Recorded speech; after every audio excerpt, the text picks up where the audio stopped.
नरेंद्र मोदी जी के जो आलोचक हैं वो अक्सर उनको कहते हैं कि वो जिस चीज को हाथ लगाते हैं वो चीज फ्लॉप हो जाती है।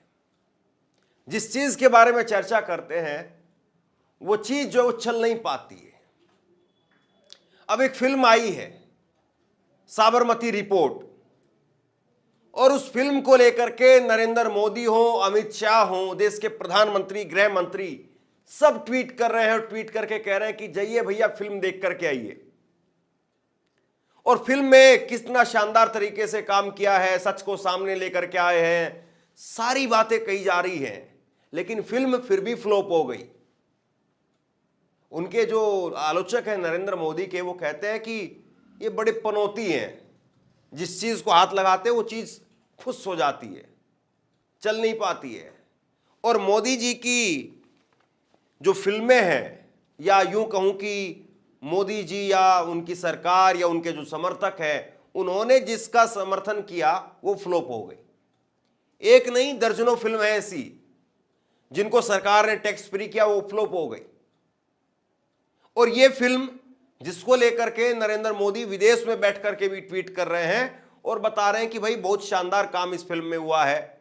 दरअसल ये पूरी फिल्म जो है वो साबरमती एक्सप्रेस ट्रेन, गोधरा कांड, उसके इर्द गिर्द घूमती है। और अब मोदी और अमित शाह इस बात को बताने में लगे हुए हैं कि देखिए भाई, सच्चाई को दबा करके रखा गया और सच्चाई अब सामने आ रही है। मतलब आप करीब करीब 25 साल तक प्रधानमंत्री और मुख्यमंत्री की कुर्सी पर रह गए और सच्चाई सामने नहीं ला पाए। कमाल की बात है ना।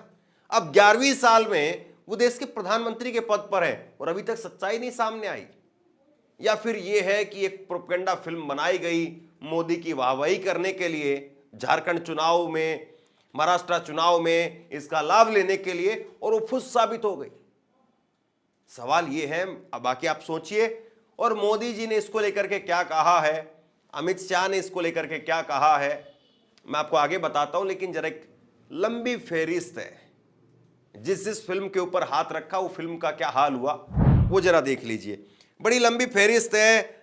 आर्टिकल 370 एक फिल्म आई और वो फिल्म कोई अच्छा बिजनेस नहीं कर पाई, फुस हो गई। द केरला स्टोरी, बड़ा भयंकर जो है बवाल मचाया गया द केरला स्टोरी को लेकर के, फुस हो गई वो फिल्म भी। उसके बाद में कंगना रनौत की एक फिल्म आई तेजस, और वो तेजस कभी जो है वो उड़ी नहीं पाई, वो भी जमीन पर ही जो है रह गई। उसके बाद में आप देखें नरेंद्र मोदी की एक बायोपिक आई थी, विवेक ओबराय के नाम, उन्होंने जो उसमें अभिनय करने का काम किया था, वो फिल्म भी फ्लॉप हो गई। उसके बाद में द एक्सीडेंटल प्राइम मिनिस्टर, एक और प्रोपेगेंडा फिल्म थी इसी तरह की, वो भी फ्लॉप हो गई। कश्मीर फाइल्स एक फिल्म आई, उस को जो है चलाने की कोशिश की गई, कुछ हद तक वो चली फिल्म। बाकी तकरीबन जो फिल्में हैं सब flop. Emergency film Kangana Ranaut की, वो इमरजेंसी फिल्म जो है वो आने से पहले ही वो टलने लग गई। अब बताया जा रहा कि जनवरी में आएगी, और आएगी तब उसका क्या हाल होगा आप सब जानते हैं। तो ये मोदी जी को, उनके भक्तों को समझ में नहीं आ रहा है कि भाई आदमी पैसा खर्च करके भी प्रोपेगेंडा देखने क्यों जाएगा। अब सोशल मीडिया पर लोग लिख रहे हैं कि भाई आपके समर्थन से, आपके सपोर्ट से, आपके टैक्स पेयर, आप जो टैक्स फ्री कर दें, उस बात से फिल्म हिट नहीं हो सकती है। ये फिल्म देखने के लिए लोग 200-250 रुपए खर्च करके जाते हैं। ये ईवीएम मशीन नहीं है कि घर बैठे बैठे जो है आप सेट कर लोगे। ये चुनाव आयोग नहीं है कि आपके इशारे पर नाचेगा। लोग इस तरह से लिख रहे हैं सोशल मीडिया पर। आप बताइए क्या दुर्दशा हो गई है। ये इतनी सी बात नहीं समझ में आ रही है कि कोई पैसा खर्च करके मनोरंजन करने के लिए नहीं जाता है। किसी को अगर दान देना होगा तो अपने गली मोहल्ले के आसपास में जहां पर मंदिर, मस्जिद या और दूसरी कोई जगह होगी वहां दान दे देगा।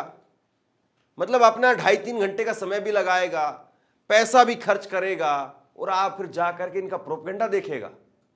या तो आदमी 250-300 रुपए जो खर्च करने वाला है वो कोई अच्छी फिल्म देखेगा। मतलब किस तरह की बात है। खैर, आप अमित शाह जी का मोदी जी ने क्या कहा है वो जरा देख लीजिए।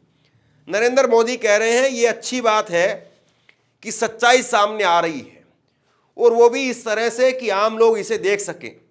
एक झूठी कहानी सीमित समय तक चल सकती है, आखिरकार तथ्य हमेशा सामने आ ही जाते हैं। अब नरेंद्र मोदी साहब, तथ्य तो ये है कि मणिपुर आपके समय में, आपके प्रधानमंत्री होते हुए, जब आप बहुत मजबूत प्रधानमंत्री हैं, 56 इंच की छाती है, देश मजबूत हाथों में है, उस वक्त में मणिपुर धू धू करके जल रहा है। आपके विधायक तक सुरक्षित नहीं है, आपका मुख्यमंत्री तक सुरक्षित नहीं है, उसका दामाद भी सुरक्षित नहीं है। बताइए आप कौन से तथ्य की बात कर रहे हैं, कौन से फैक्ट की बात कर रहे हैं, किस चीज की बात कर रहे हैं, कौन से प्रोपेगेंडा की बात कर रहे हैं? मणिपुर में कौन है जो वहां पर हिंसा फैला रहा है? मणिपुर में कौन है जो मणिपुर को संभाल नहीं पा रहा है? बताइए जरा इस बात को। और मणिपुर भी दूर कहां जाएंगे आप, योगी आदित्यनाथ का राज उत्तर प्रदेश, वहां पर बच्चे जल करके मर जा रहे हैं। मतलब एक बात समझ से परे है। नरेंद्र मोदी हो, अमित शाह हो, या भाजपा की जो आईटी सेल है, वो लोगों को उन मुद्दों पर जो लेकर के जा रही है। मान लीजिए कि गोधरा 2002 के अंदर वो हुआ, 2002 के अंदर, मतलब जब कोई उस वक्त में 18-20 साल का रहा होगा कम से कम, तब उसको जो है वो गोधरा के कांड की पूरी सच्चाई पता होगी। 2002 में क्या चल रहा था, मतलब कोई 1980-85 के आसपास का कोई व्यक्ति होगा, उसको गोधरा कांड के बारे में थोड़ा बहुत पता होगा कि क्या रिपोर्टिंग हुई थी, सही थी या नहीं थी। और आप ये बताइए, कभी कश्मीर फाइल के नाम पर, कभी गोधरा के नाम पर लोगों को पिछली पिछली बातें याद दिला दिला करके कह रहे हैं कि नहीं उस वक्त में ये हुआ था, उस वक्त में वो हुआ था। आज क्या हो रहा है जरा उस पर बात कर लीजिए। आज मणिपुर जल रहा है, आज उत्तर प्रदेश में महिलाओं पर अपराध में नंबर 1 कैटेगरी में आ जाता है। ये कहां का डबल इंजन है भाई, कहां का सुशासन है भाई? और उसके बाद में फिर कहते नहीं प्रोपेगेंडा किया जा रहा है। आपके राज में क्यों प्रोपेगेंडा हो रहा है? भुखमरी में, महंगाई में, बेरोजगारी में क्यों इंडिया टॉप किया जा रहा है? बताइए आप। रोजगार को लेकर के बात नहीं है। मतलब कश्मीर फाइल के नाम पर कभी बताया जाएगा कि भाई पंडितों के साथ में, हिंदुओं के साथ में तब ये हुआ था। आज क्या हो रहा है? आज लोग क्यों मर रहे हैं? अमित शाह ने लिखा कि कोई फर्क नहीं पड़ता है कि एक शक्तिशाली इकोसिस्टम कितनी जोरदार कोशिश करता है, मगर सच ये है कि हमेशा के लिए इसको छिपाया नहीं जा सकता। साबरमती रिपोर्ट फिल्म इस इकोसिस्टम को अतुलनीय साहस के साथ में नकारती है और भविष्य को प्रभावित करने वाले सच का एपिसोड दिन दहाड़े सामने लाती है। अरे भाई हंसी आती है मुझे। कोई एक पत्रकार अगर दिन दहाड़े ढंग से बोल भी दे, ढंग से जो है वो कोशिश करे, तो सिद्दीकी कप्पन आपको याद है ना? मतलब एक पत्रकार रिपोर्ट करने के लिए जा रहा था और उसकी क्या हालत बना दी, क्या दुर्दशा बना दी, और उसके बाद में उसका परिवार भटकता रहा। साहब आप उस पर फिल्म बना दे? मतलब जो हमारी आंखों के सामने हुआ है, हमने जिसको बिल्कुल करीब से देखा है। ठीक है, हमने 1975 का इमरजेंसी का दौर जो है किताबों में पढ़ा है, बाकी और जो चीजें हैं वो कुछ सुनी सुनाई हैं, कुछ देखी हैं, कुछ धुंधली धुंधली है, कुछ याद है, कुछ नहीं है।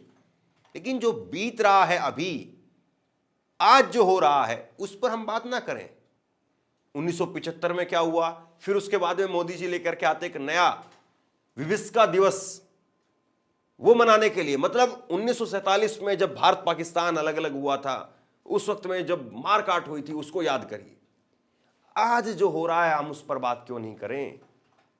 इससे कौन बचा रहा है? और आज तक चैनल ने जो है वो इस फिल्म को लेकर के क्या लिखा है, विक्रांत मैसी की film the Sabarmati reports trailer आने के बाद से ही चर्चा में थी। शुक्रवार को ये फिल्म करीब 600 स्क्रीन पर रिलीज हुई और पहले ही दिन से दमदार शुरुआत मिली। और देखिए कितनी दमदार है, बड़ी ध्यान से देखिए।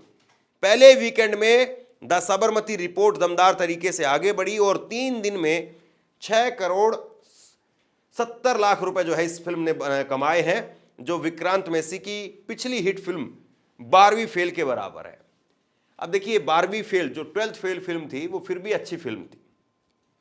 वो एक जो है आईपीएस की जो कहानी थी उसके ऊपर फिल्माई गई थी। और विक्रांत मैसी एक्टर के तौर पर बड़े शानदार हैं, लेकिन विक्रांत मैसी की जैसी फिल्म आई, सारे मीडिया चैनलों पर उनके धड़ाधड़ इंटरव्यू हो रहे हैं, लोग उन पर बात कर रहे हैं। कैसे बात हो रही है भैया? सब नहीं जानते इस बात को कि कैसे ये इंटरव्यू हो रहे हैं, कौन इंटरव्यू करवा रहा है, कौन बड़े बड़े एंकर के साथ में इनको बैठा रहा है,